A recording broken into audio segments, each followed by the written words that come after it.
It is my honor to have served for the past 8 years with Andrew Gillum. He is the youngest person to have been elected to the Tallahassee City Commission at the ripe old age of 23. He's also served in many other leadership positions here in our city, chairing our Blueprint 2000, our CRTPA, and numerous other of our government entities. He's been instrumental in his career of many things, but going back to an early time, working with Comcast and helping establish a digital academy on our south side, Mayor's Children's Summit on early learning and the need for us as a community to have a far greater effort to serve our young people. Criminal justice reform, our teen center, where restorative justice is solving problems for young people before they're incarcerated, before they go through a criminal justice system. And more recently, developing really significant job training programs in the high-tech industry for also young people. What many people don't know about our mayor is the private side, or non-public side, I should say, and his efforts over the past many years of the People for the American Way, where he's been executive director.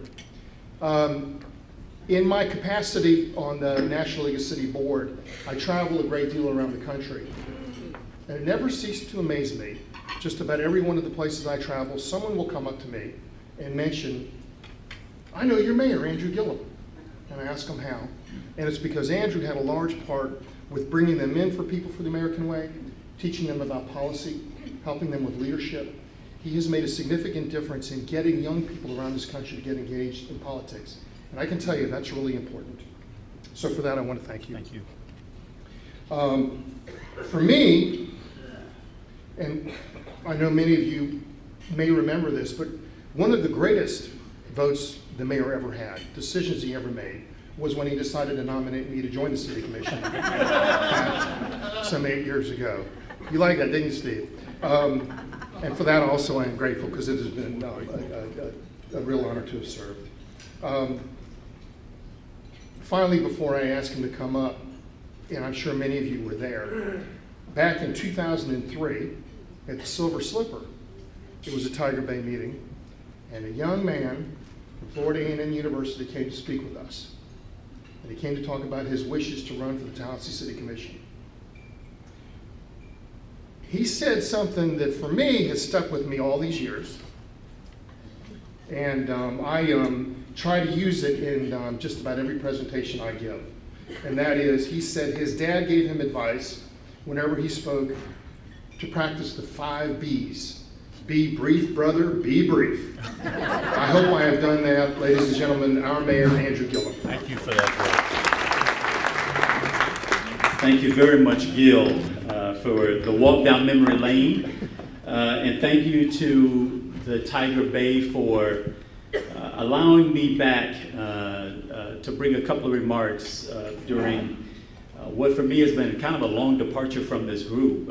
Gil was right, it was 2003 that as a skinny kid with hair, at the age of 23 years old, a student at Florida A&M University, I came to you all and presented myself and told you that I wanted to be your next city commissioner. I actually still remember walking into the Silver Slipper that day. In fact, if it wasn't every, it was almost every hand that I shook had a sticker on their shirt of my opponent's name. Almost every one of them. And I had to decide pretty early in that event. I said, Andrew, you know what? Just be yourself. At the end of the day, when you walk out of there, the worst can happen is you might be the only person still voting for you. And I remember that, and frankly, it still may be true today, who knows? But the truth is, it was an amazing experience for me at that time. I was, the campaigns of that year and even the campaign of this one was similar in a lot of ways. I felt slightly out of place when I walked into the room. I had no money in the campaign except the $20 that my mother had given me as a campaign contribution to go to the almost $6,000 that I had raised. I actually didn't deposit that $20,000 in the campaign account. I kept it for good luck. My mother said not to spend it all in one place. I should correct this because I don't want this to be on the front page of the paper tomorrow. It wasn't a scandal. I did ask my mom if I could keep it before depositing, didn't need to deposit it. So I want to make sure that we get that clear and straight up front. Even still, you all gave me the one thing that I have ever asked for in life, and that's a chance. And I would like to think that today I get to stand before you not only as the mayor of the capital city, but as a contender to be the next governor of the state of Florida, largely because of the chance that you all gave me those many, many years ago to address you, to get to know you, to ask for your vote, and to take my chance. And we've come a long way ever since that period of time. We've come a long way as a community. You all may remember Gaines Street when it was once 4 lanes. And the controversy that was, Commissioner, when we decided to reduce it from 4 lanes, and we put about $20 million into investment into that corridor, which today has spawned over $500 million in private sector investment in that corridor. You all may recall our local debate around whether or not we should invest in a coal-fired power plant. Well, yesterday, under the leadership of this commission, my colleague Commissioner Miller, Commissioner Ziffer, Richardson, and Maddox in their absence, yesterday we broke ground on what is a 120-acre solar farm, which will triple the amount of solar energy that we produce out of Florida's capital city and make us a leader amongst municipal utilities in the state of Florida in our production of solar power. You all may even know the label of we're just a government town. And while government will always be a part of who we are as the capital city, today we are a thriving mid-sized city. We were voted the #1 place to start a new business in Florida. We're the first city in Florida to repeal the business licensing tax. We're a leader in the startup community. And we're working every day to strengthen the business culture in this all-America city to earn us the reputation that ensures that Tallahassee remains a great place to live, work, raise a family, and retire. We've got a lot as a community that we can be proud of. And the best news is, and I think my colleagues would agree with this, we're just getting started. We're just getting started here in the city of Tallahassee, but for me, we're also just getting started here in the state of Florida.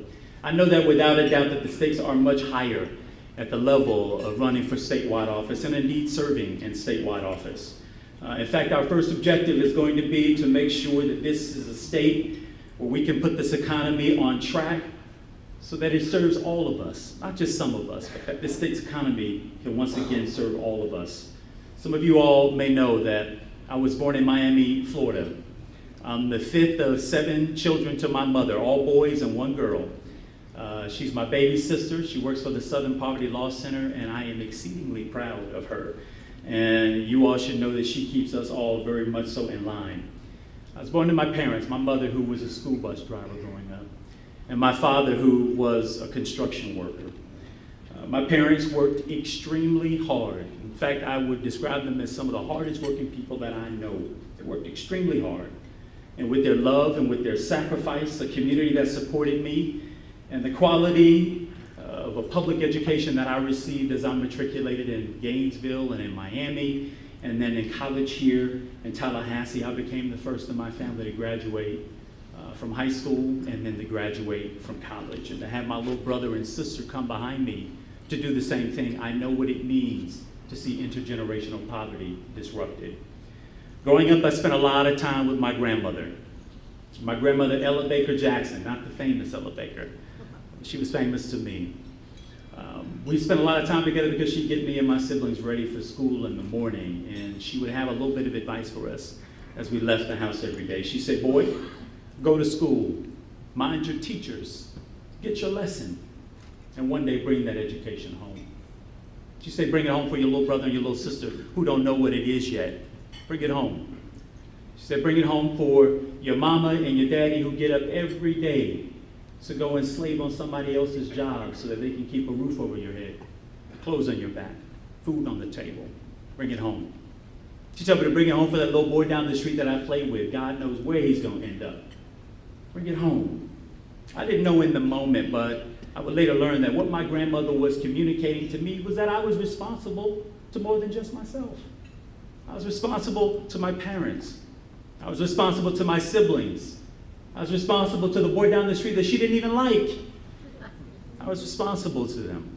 There was a sense of the collective, the belief that if I went far in life, we'd all go far in life. That if I did good, we all would do good.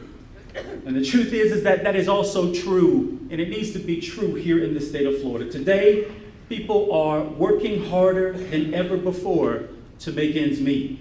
Our middle class is weakening, and workers don't enjoy the benefits that companies who earn record profits get to take home. When working men and women do well, we do well. When the middle class is strong, Florida is strong. But right now, our economy is only working for those, it seems, at the very top. And I want to make that point clear because roughly 45% of Florida households, nearly half of them, are finding it difficult to make their month's ends obligation.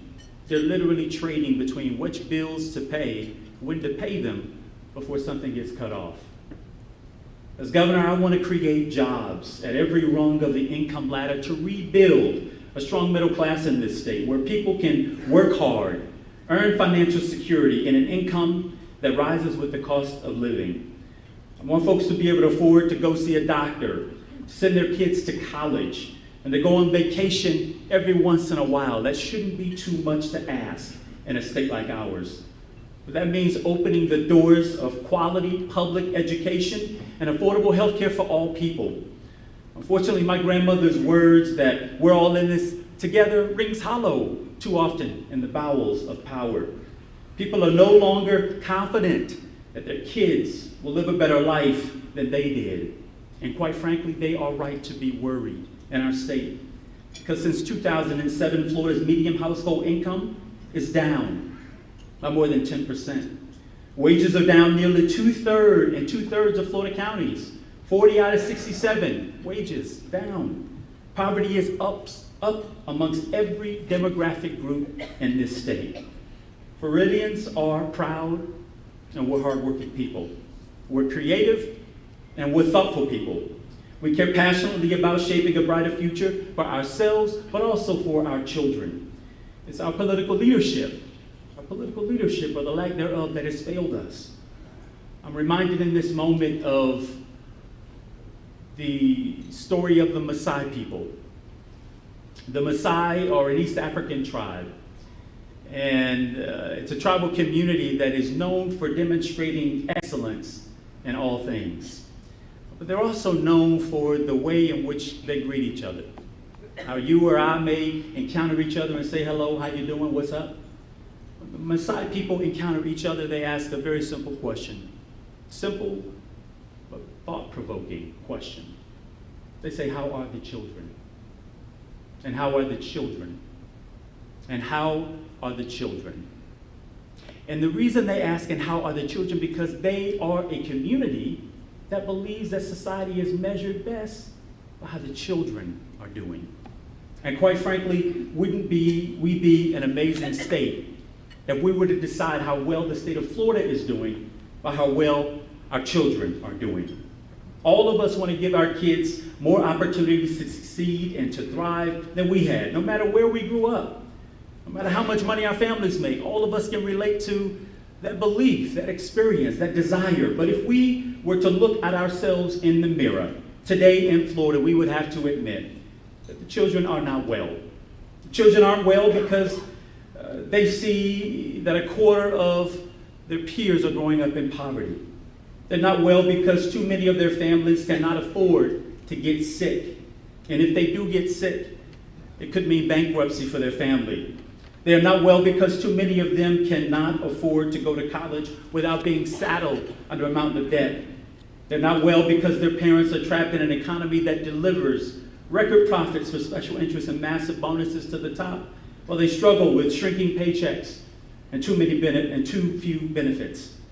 In case you think that you or I are getting the better end of the deal here, you're wrong. Because when the system fails, we all pay. Unpaid emergency room bills show up in your and in my premiums. The criminal justice system, at its best, is costly and counterproductive. Mountains of student loan debt saddles our households and our children's futures. Bad mortgages and over-leveraged assets snatch the dreams of our families away every day. We all pay when the system fails. And to our leaders, you can't say that you care about addressing these issues and then you spend your time making it worse when they don't show up in your budget priorities. Or like Governor Scott, who has a credibility problem in this area, he says he cares about Florida families, and I do take him at his word. But it gets undercut when we see him barnstorming this state, campaigning corporate tax handouts. He's done all this while touting Florida as being the jobs governor. But the truth is, in this economy, too many of us need 2 or 3 jobs in order to make those ends meet. Speaker Corcoran has a credibility problem on this issue because he's talked about ending corporate giveaways, even while running the least transparent budget process that we've seen in decades in order to pass massive tax cuts for corporations. Our agriculture commissioner, a nice fellow who promises a brighter future for the state of Florida, but when he was a member of Congress, he voted for unfunded corporate tax cuts and risky deregulation on Wall Street, where bankers got rich while the rest of us got stuck with the Great Recession, diminishing paychecks, and a massive housing crisis. I'm not buying this, and I have to submit to you that neither are Florida voters anymore. We've had enough with slogans and show games, enough with struggling to get ahead, enough with shrinking from our state's challenges.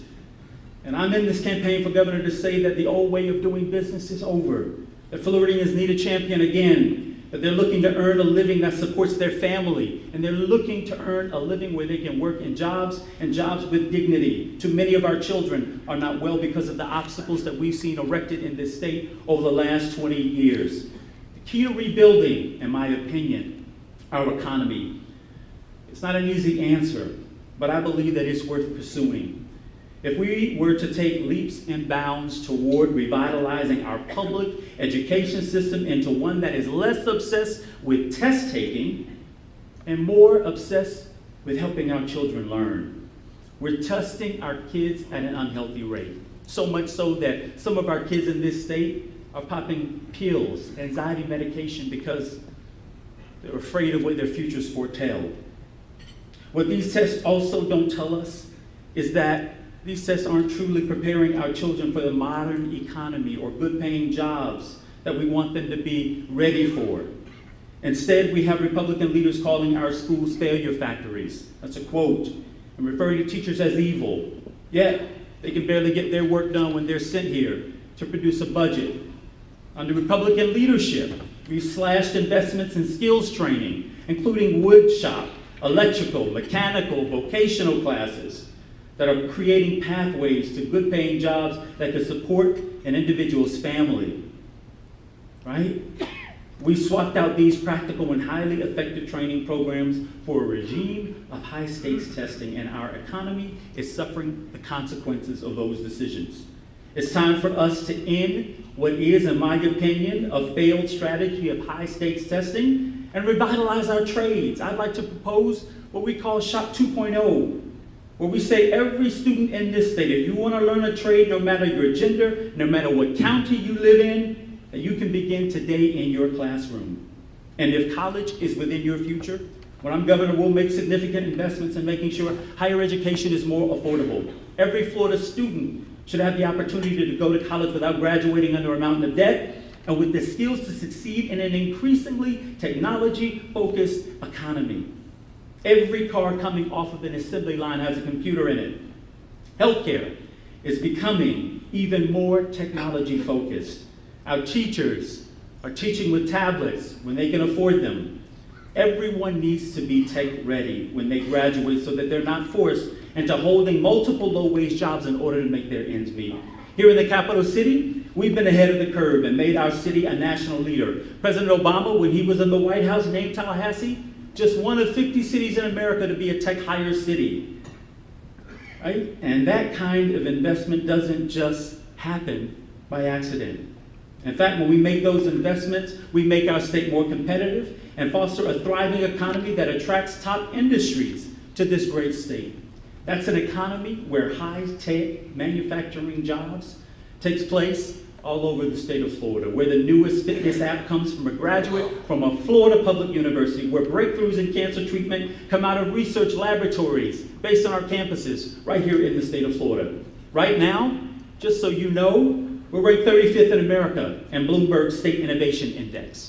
We're 41st in STEM concentration, 44th in productivity, and we're dead last in funding for per pupil for full-time students.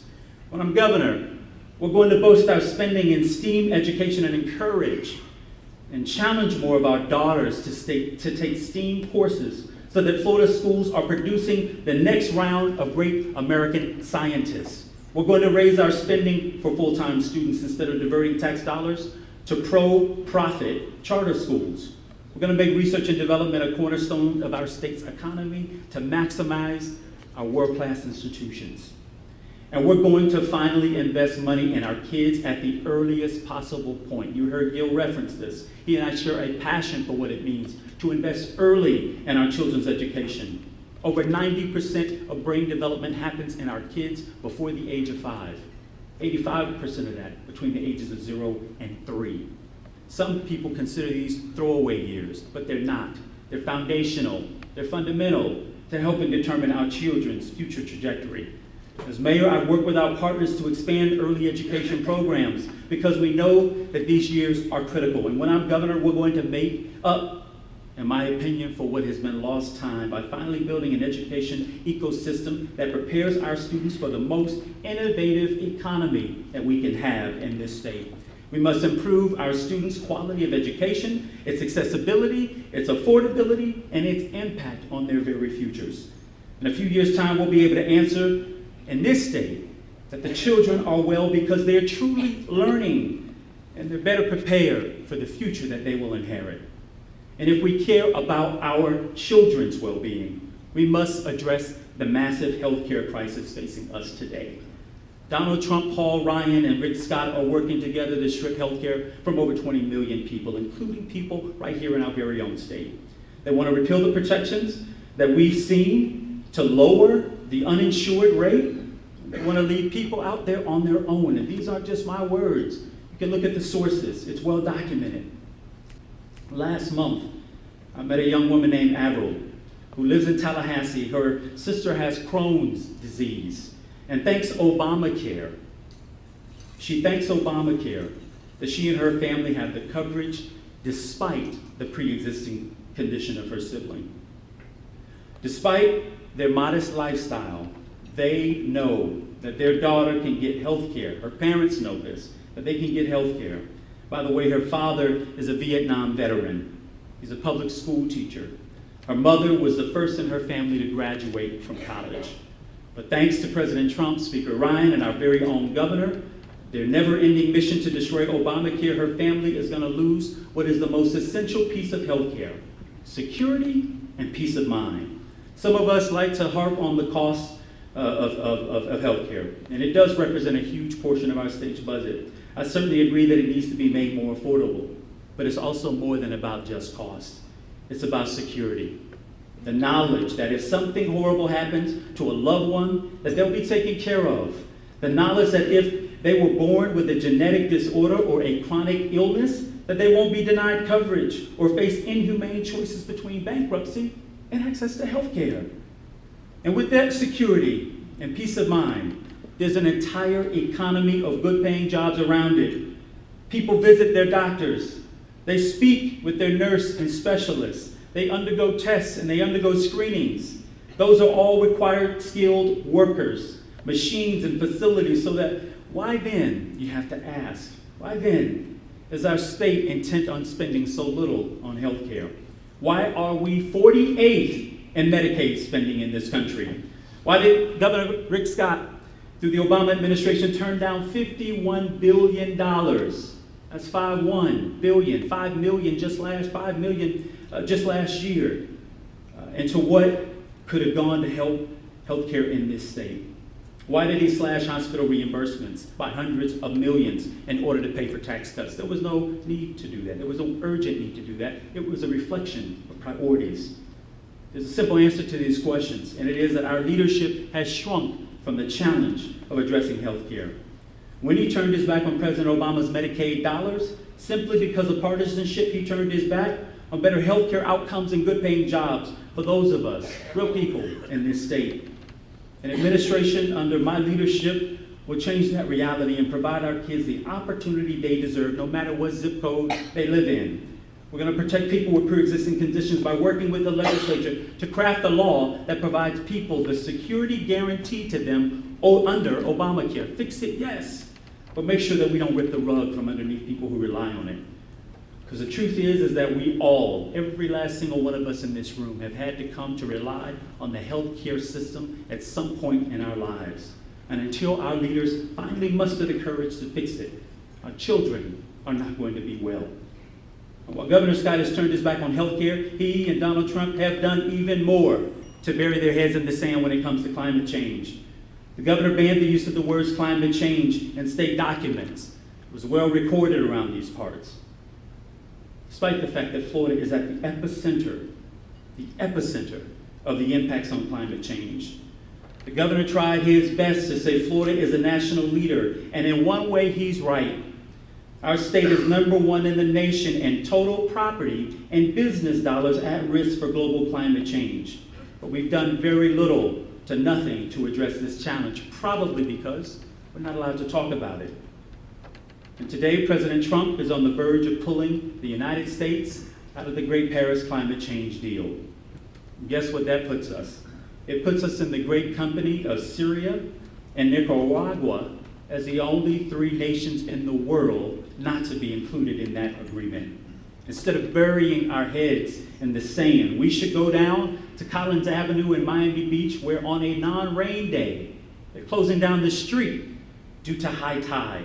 Make no mistake, climate change is happening and it is threatening our state's future. And while I think their commitment to science is disturbing, Governor Scott's failure to lean into the climate change economy troubles us as well. Years ago, there was a debate around whether or not we were to address climate change or jobs. And the truth is that there is an economy in addressing climate change. Take, for example, what Tallahassee did just yesterday by leaning into the challenge of climate change. We broke ground on a new solar farm which will triple the city's energy capacity. More than 1,000 customers have already pre-signed up to take advantage of this.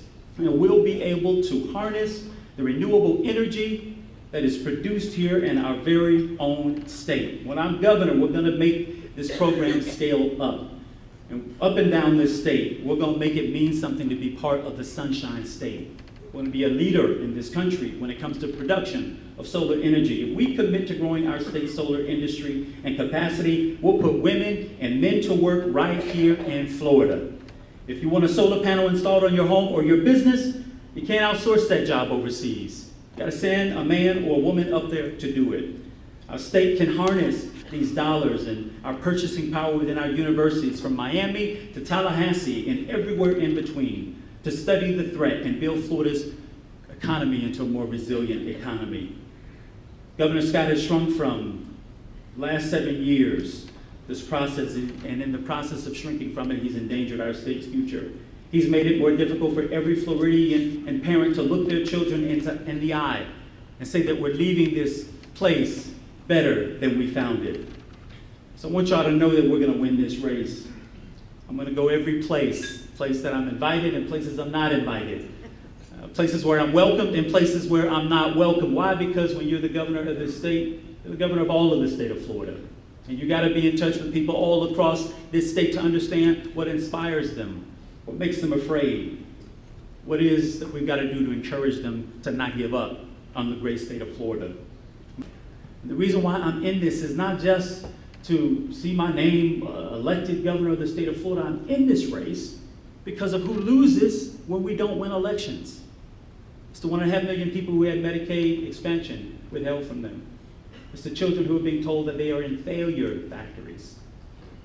It's those folks in Miami Beach and off the coastline of the east and west side of the state who had to deal with an algae bloom of guacamole-sized content because of our inability and our unwillingness to address water quality, environmental protection, the future of this state.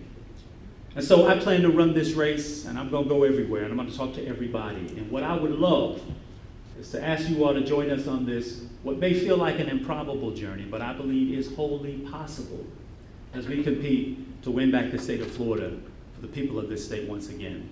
I want to thank you for your time, and I look forward to your questions. Should you be given the honor and privilege to serve as our 46th governor, what 3 specific things would you do to increase Florida's median household income above the national average by the end of the 4-year term? Right. So first, what we need to see happen is a radical reinfusion of the trades back into our high school system. While college wasn't out for me, for my older siblings who weren't necessarily college bound, it was access to woodwork and shop and electrical and mechanical that gave them the knowledge, skills, and tools that they could then take out into the market and to monetize. Unfortunately, our focus only on graduating these young people and either pushing them into college or saying good luck with the rest of your lives have meant that they haven't seen a future for themselves. And one of the things that we are doing through this new IO Academy that we just introduced the other day in our own city is that we're targeting young people, but also people who just want to learn a new skill, maybe repurpose themselves to work the back end and the front end of web development and web design and online technologies so they can be equipped with the skills that they need to then go and take that, monetize it, and get a job.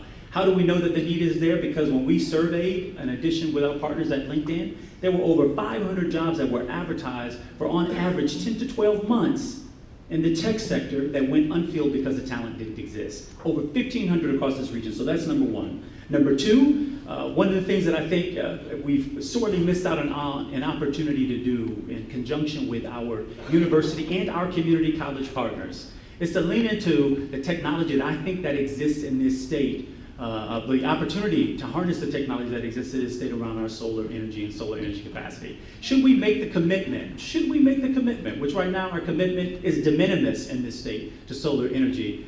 You could train young people and others, frankly, who need good paying jobs on what it means to erect photovoltaic, to build solar farms like we're doing here in the city of Tallahassee, to use public right-of-ways all over this state in order to make that happen. And then I think the third thing is, and I mentioned this maybe inarticulately in my remarks, is what we could do if we were to grow the healthcare sector in this state. What would happen had we expanded or accepted the Medicaid money into this state? It would have been a complete infusion of roughly $5 billion a year into this state's economy. Those are real jobs. Those are nurses, nurse practitioners, doctors, doctors' offices. Construction workers go to work, but also those in the medical field. And if you own a shop or a bodega, you got people who are now spending money in your shop that keeps jobs going in this state. Just those three things, which are challenges that confront this state, would take us a long distance to creating the kind of jobs that give people opportunity, but they're also jobs of dignity. They're good paying jobs, and jobs that, quite frankly, help us to solve what are some of our state's most incumbent issues. Y'all, thank you again very much for the opportunity. I wish you the best.